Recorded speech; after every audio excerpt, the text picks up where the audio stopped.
Well, welcome to Botanical Medicine with Stephanie Georgieff and our regular weekly feature, Materia Medica Mondays. I hope your summer is coming along well. It's a little warm over most of the planet in the northern hemisphere, but it is summer, so it's time for that kind of weather.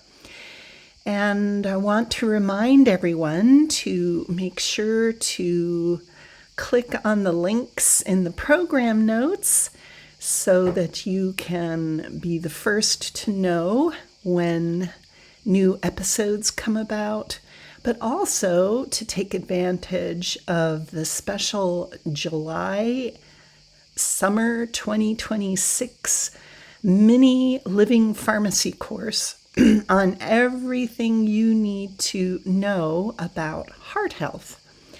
And as we said in previous episodes, in traditional Chinese medicine, summer is the season of the heart and the small intestine. And we also know, at least in North America, that heart disease is the number one killer of people, but it is also the easiest to prevent and also heal, specifically with plants. And so for this segment of Materia Medica Mondays, we're going to look at a plant that isn't always associated with the cardiovascular system or the heart, but it really has a lot to offer. So that's why I want to explore it. And this plant is Ginkgo biloba. And the reason it has the biloba name is that the leaf has what they call two lobes, and it is always in the top 10 best-selling supplements every year with the people that pay attention to those things. And it's typically thought to be beneficial for the brain. And the reason it's good for the brain is the reason it's also very good for the heart and the cardiovascular system is that it is a vasodilator, which means it opens up the blood vessels. And for anybody that has high blood pressure, one of the big reasons is that the blood vessels are tightening up, and it's making a smaller pathway for the blood, and so the blood pressure goes up. So if you open up the blood vessels, then the blood pressure goes down. And also the reason it's so helpful for the brain is that it opens up the blood vessels in the brain and leading up to the brain, which means the brain is getting more blood, ergo more oxygen. So it's really an amazing thing. And in myself, as well as for my clients, I always pair these two herbs. The queen of heart plants is the hawthorn, and I always pair that with the Ginkgo biloba. Now, the Ginkgo biloba is commonly known as Gingko, and it's also known as the maidenhair tree, and that's mainly because of those pretty leaves. This tree is part of the gymnosperm, and it is native to China. And it's the last living species in the order of Ginkgoalis.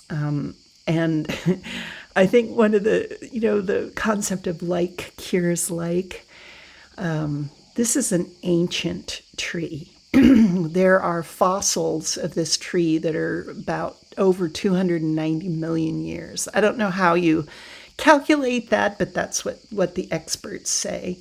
So it's a living fossil.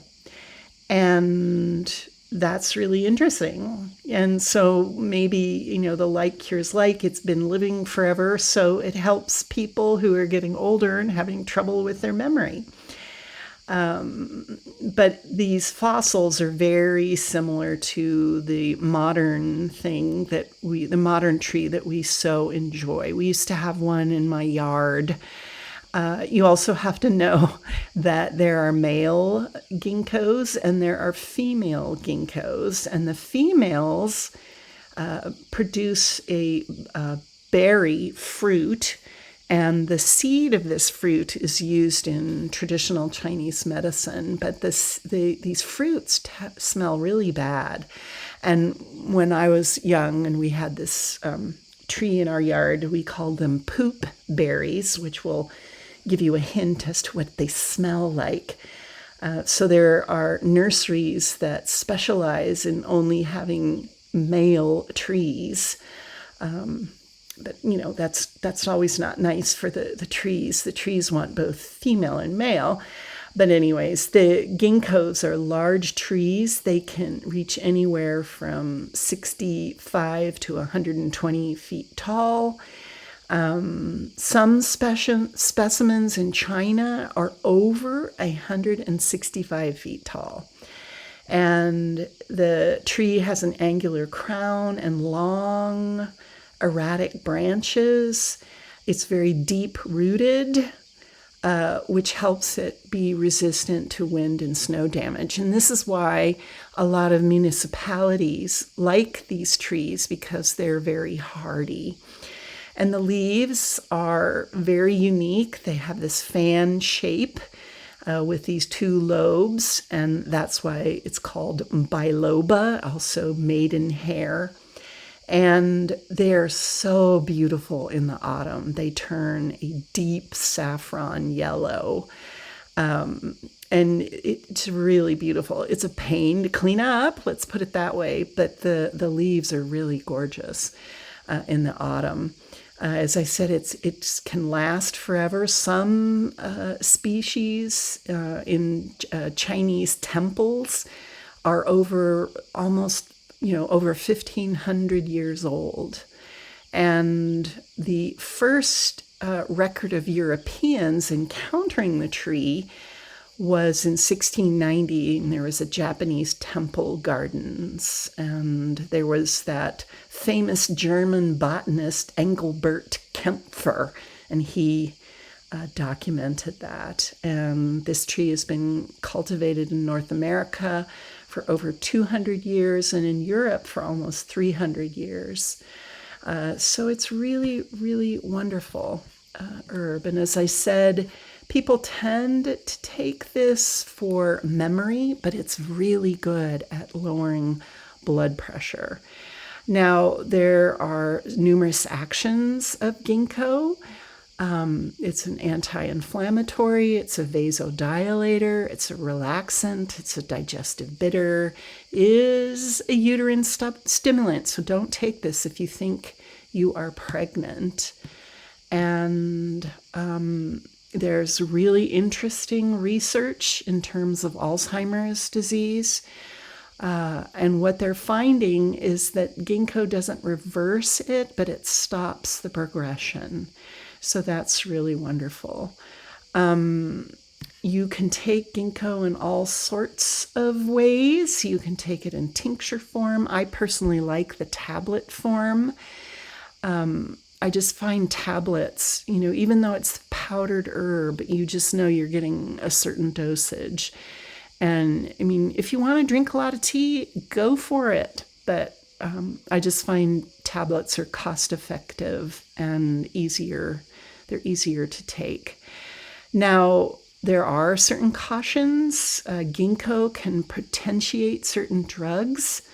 So don't take this with antidepressants. Do not take this if you are on blood pressure medication.